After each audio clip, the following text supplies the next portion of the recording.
गुरुवार व्रत कथा। शास्त्रों की बात जाने धर्म के साथ हिंदू पंचांग के अनुसार आज भाद्रपद की पूर्णिमा तिथि है।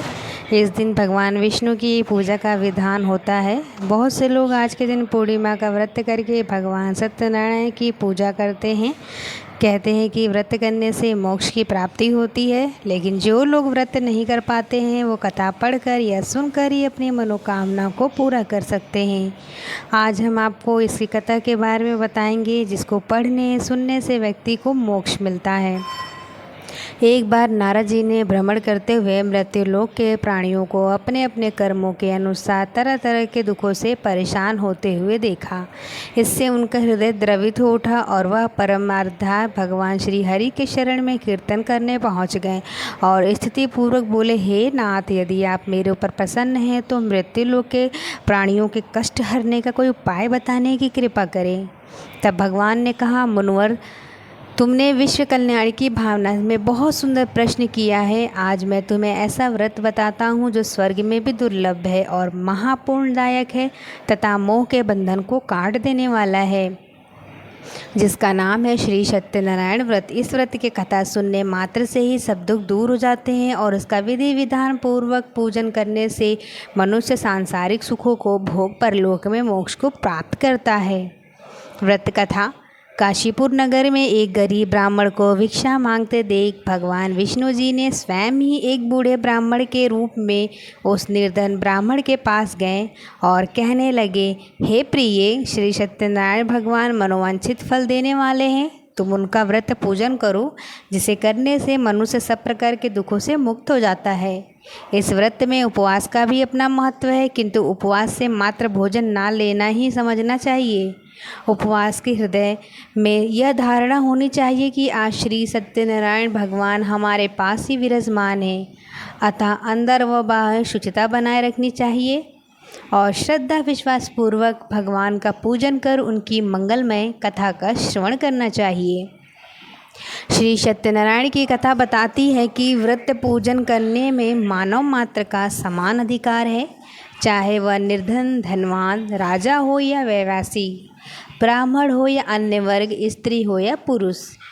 यही स्पष्ट करने के लिए इस कथा में निर्धन ब्राह्मण, गरीब लकड़हारा, राजा उल्लाखमुख, धनवान व्यवसायी, साधु वैश्य, उसकी पत्नी लीलावती, पुत्री कलावती, राजा तुंगध्वज एवं गोपीगणों की कथा का समावेश किया गया है। इस कथा में बताया गया है कि जैसे लकड़हारा गरीब ब्राह्मण उल्कामुख गोपगणों से सुनना यह व्रत सुख सौभाग्य संपत्ति कुछ देने वाला है, तो सुनते ही श्रद्धा भक्ति तथा प्रेम के साथ सत्यव्रत का आचरण करने लग गए और फलस्वरूप सुख भोग कर परलोक में मोक्ष के अधिकारी हुए। एक साधु वैश्य ने भी यही प्रसंग राजा उल्कामुख से सुना है, किंतु उसका विश्वास अधूरा था और श्रद्धा में कमी होने के कारण उसके मन में प्रण लिया है कि संतान प्राप्ति पर सत्यव्रत पूजन करूँगा। समय बीतने पर उसके घर एक सुंदर कन्या ने जन्म लिया। पत्नी ने व्रत की याद दिलाई तो उसने कहा कि कन्या के विवाह के समय करेंगे। समय आने पर कन्या का विवाह भी हो गया, किंतु उस वैश्य ने व्रत नहीं किया। सभी वह अपने दामाद को लेकर व्यापार के लिए चला गया। वहाँ उसे चोरी के आरोप में राजा चंद्रकेतु द्वारा दामाद सहित कारागार में डाल दिया गया। उसने अपने घर में भी चोरी हो गई। पत्नी लीलावती और पुत्री कलावती भिक्षावृत्ति के लिए विवश हो गईं। एक दिन कलावती ने किसी के घर श्री सत्यनारायण का पूजा होते देखा और घर आकर माँ को प्रसाद दिया। तब माँ ने अगले दिन श्रद्धा से व्रत पूजन कर भगवान से पति और दामाद के शीघ्र वापस आने का वरदान मांगा। श्री हरि प्रसन्न हो गए और स्वप्न में राजा को कह दिए कि वह दोनों बंदियों को छोड़ दे, क्योंकि वह निर्दोष हैं। राजा ने अगली सुबह उनका धन धान तथा प्रचुर द्रव्य देकर उन्हें विदा कर दिया।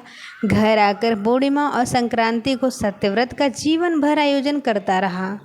परिणाम स्वरूप से सांसारिक सुख भोग कर मोक्ष प्राप्त हुआ। इसी प्रकार एक बार राजा तुंगध्वज ने वन में गोपगणों को भी श्री सत्यनारायण भगवान का पूजन करते देखा, किंतु अपने अभिमान की वजह से राजा ने ना तो पूजा स्थल पर गया, ना ही दूर से प्रणाम किया और ना ही गोपगणों द्वारा दिए प्रसाद को ग्रहण किया। परिणाम यह हुआ कि राजा के पुत्र, धन धान्य, अश्व, गजादि सब नष्ट हो गए। राजा को फिर ये आभास हुआ कि विपत्ति का कारण सत्यदेव भगवान का निरादर है। तब उसे बहुत पश्चाताप हुआ। वह तुरंत वन गया और गोपगणों को बुलाकर उनसे सत्यनारायण भगवान की पूजा विधि पूछी और बाद में पूजा भी की। फिर उसने भी प्रसाद ग्रहण किया तथा घर आ गया। उसने देखा कि विपत्ति टल गई है और उसकी सारी संपत्ति तथा जन सुरक्षित हो गया है। राजा प्रसन्नता से भर गया और अपना सर्वस्व भगवान को अर्पित कर दिया।